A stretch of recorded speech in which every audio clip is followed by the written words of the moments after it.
8. jūnijā Biķerniekos otro posmu šoszonu aizdīja tie, kur noticējuši mini šoseis idēju. Viens no tiem – Ģirds Daugaviņš. Ar savu gadiem izmantoto dugoto izturības sacīkšu mašīnu šis pirmais vientilpiedziņas klasē līdz 1,8 litriem. Cīņa bija? Pirmajā braucienā bija cīņa, ar Turānu dabūjām pacīnīties pa 100 daļām. Bet, otrajā braucienā izpalika cīņa, varbūt nākamo posmu. Tu noturēji līmeni? Es uzlaboju pirmo braucienu, jā, Turānam nesanāca. Neuzlaboju, tikai zaudēju. Jautājumu Elvim Turānam, vai tad atkal, tāpat kā pirmajā posmā, neslēdzās pārnesumi, ja jau šim nācās samierināties ar otro vietu? Ātrum kā ar veselu, viss kārtībā. Tad jau rezultāts ar? Rezultāts ir.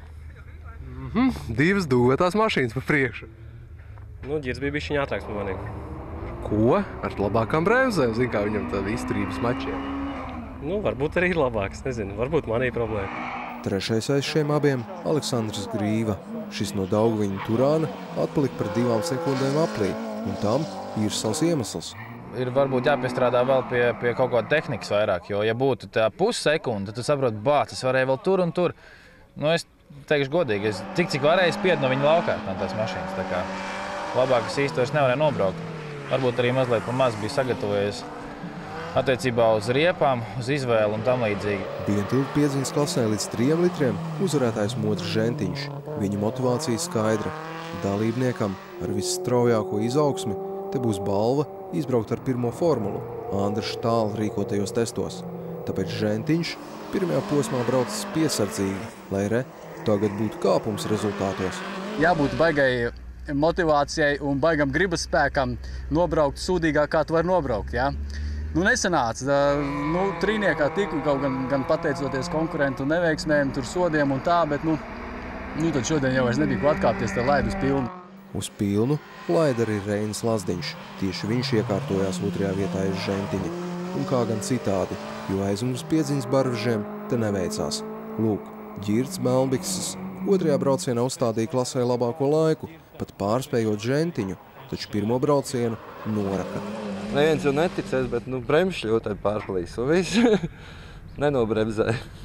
Diskvalifikācija par ko iznīcināt roteri? Nē, neaizskāra pat pa zālīt atkal. Atkal bišķiņ garam roterim un rezultāts. Šādi labākais no pakaļpiedziņas šajā klasē atkal bija Kristaps Misjons. Viņš 3. Kā izrādās, varēs būt arī sliktāk. Pirms 2. brauciena bija paziņots, kad man ir diskvalifikācija.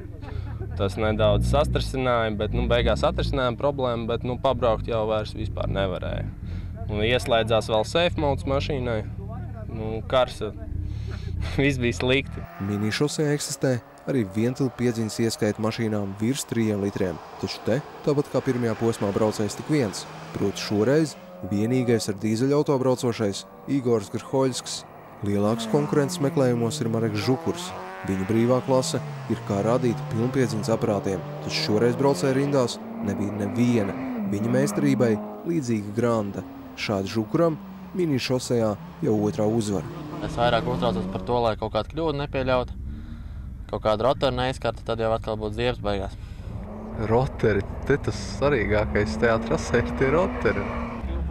Jā, mierīgi viņus brauc, tāpēc arī nebija paši labākie laiki.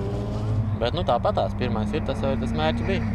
Par vietu aiz Žukura cīnījās 3 sportisti, visi ar pilnīgi pretēju tehniku. Vilnis Haferbergs, Edgars Eriņš un Pāvels Šapovs. Ātrākais no viņiem bija Haferbergs, taču nē, arī viņam pirmais brauciens jāaizmirst. Tur sods. Neizbraukts slāpētājs. Kā tev arī tāpat kā visiem kandoniekiem tos bremzes pazūd? Zini, kā sāc braukt ātrāk, tad liekas, ka sāka riepas. Neturēties, bet īstenībā tu brauc ātrāk. Un tad kaut kad jākļūdās. Šoreiz bija pirmā reize. Haferberga 2. vietu sagrāba Šapovs. Tas viņu pārsteidzis. Удивил меня. Первый раз на полноприводной машине с правым рулем. Первый раз приехал на трассу на эту. Нормально. С правым рулем первый раз. Скорости тяжело переключать. И ощущение, что ты сидишь пассажиром, как будто водитель вышел. Tas viss. Tiekamies nākamreiz.